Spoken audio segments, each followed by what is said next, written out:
For decades, we've known Wednesday Addams as the pigtailed girl who loves all things morbid, a true pop culture icon of gloom.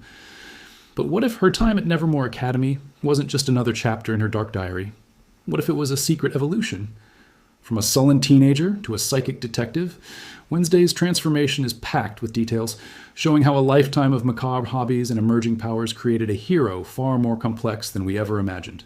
This isn't just about a new school, it's about the birth of a new kind of hero, one who finds her purpose not by changing who she is, but by becoming more of herself. To understand where Wednesday is going, you first have to appreciate where she began. Long before she was a TV star, Wednesday was a nameless, silent child in Charles Addams' single-panel cartoons for The New Yorker. The Addams Clan first appeared in 1938, with the character who would become Wednesday showing up in the early 1940s. In these early illustrations, she was less of a defined personality and more of a small, somber presence in her eccentric family, a visual gag in a world of dark humor. She wasn't malicious, just different, perfectly capturing the family's love for inverting normal values. When the 1960s television series brought the family to life, she was finally given a name inspired by the nursery rhyme line, "Wednesday's child is full of woe." Played by 6-year-old Lisa Loring, this Wednesday was surprisingly sweet-natured, if a bit strange, with a love for spiders and her headless Marie Antoinette doll. She was still her mother's daughter, pale and dark-haired, but more quirky than truly menacing. This version was a far cry from the character we know today. The real turning point, the moment that forged the modern Wednesday in our collective consciousness, was Christina Ricci's iconic performance in the 1990s films. This Wednesday was older, armed with a deadpan wit and a genuinely sadistic streak. Her personality grew darker and more acerbic. She wasn't just a gloomy child, but an intelligent, calculating force who openly enjoyed tormenting her brother Pugsley and delivering morbid, world-weary one-liners. This portrayal laid the groundwork for a more complex character, which the Netflix series finally gives a stage large enough to explore.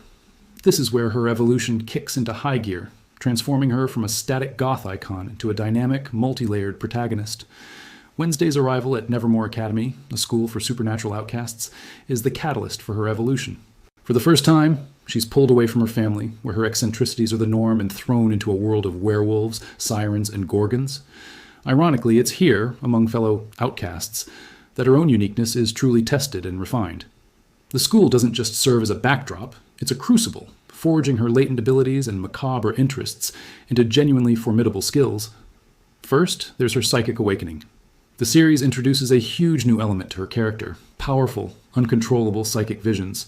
These aren't just a convenient plot device, they're a direct link to her heritage and a core driver of her journey. We learn this ability is hereditary, but her visions are classified as those of a raven, meaning they are potent, negative, and reflect her darker worldview.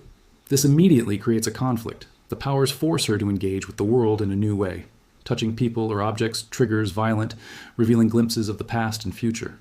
This awakening connects her to her ancestor, Goody Addams, a powerful psychic witch from the 17th century who also appears as a raven. Goody, an invention for the series, becomes Wednesday's spectral guide, teaching her to understand and control her chaotic abilities. This forces Wednesday to look beyond herself and confront a legacy she never knew she had. Her powers become the key to solving a series of gruesome murders, linking her to a prophecy and her family's centuries-old secrets. She's no longer just indulging in morbidity, she's tasked with interpreting it, making her an active agent in her own story. But it's not just her supernatural gifts that evolve. Her lifelong hobbies are suddenly repurposed as indispensable detective tools. For years, these interests were just character quirks. Now, they're her greatest assets. Her fascination with death and forensics makes her the only one who can analyze the monster's crime scenes with a detached, clinical eye. Her expertise in chemistry and poisonous plants gives her an edge no one else has. Her ambition to be a gothic mystery writer provides the framework for her investigation, as she approaches the real-life mystery like one of her own stories. Even her fencing skills and cello playing become more than hobbies. They are methods of self-defense and focus. At Nevermore, Wednesday's weirdness becomes her weapon. The biggest evolution for Wednesday at Nevermore isn't in her skills, but in her reluctant journey toward human connection. For a character defined by her solitary nature, the relationships she forms are transformative, adding layers of complexity that challenge her very identity. Nowhere is this clearer than with her roommate, Enid Sinclair. Enid is Wednesday's polar opposite in every way, a bubbly, optimistic werewolf who loves color, gossip, and social media. Initially, Wednesday is repulsed by Enid's personality, even peeling the colorful film from her side of their window. But this forced proximity is exactly what she needs. Enid refuses to be intimidated by Wednesday's cold exterior and consistently pushes back against her manipulations, forcing her to consider how her actions affect others. Through their friction, an unexpected and fiercely loyal friendship grows. Wednesday, who claims emotion as a weakness, finds herself defending Enid. The evolution of their friendship hits its peak in the season finale's most powerful moment. After Enid, in her werewolf form, saves Wednesday from the hide, the two share a hug. For anyone else, it's a simple gesture. For Wednesday, reciprocating a hug is a monumental shift, an admission that she values this connection more than her rigid, solitary principles. Her capacity for connection also extends to others, like Eugene, the quirky leader of the beekeeping club. Wednesday sees a kindred spirit in Eugene, another outcast, and takes him under her wing, showing a protective instinct that contradicts her claims of apathy.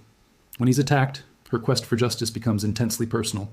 Then there's Thing, who is given new depth as Wednesday's confidant and partner in crime.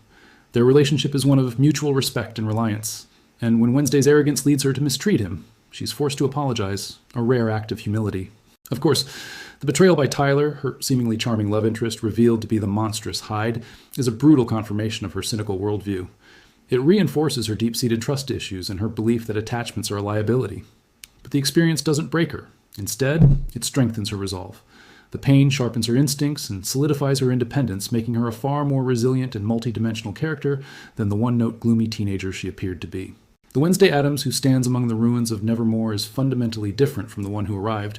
She's still morbid, sarcastic, and dressed in monochrome, but these are no longer just the traits of a pop culture caricature. They're the foundation of a complex and capable anti-hero. Her journey through the series isn't about abandoning her darkness, but about channeling it.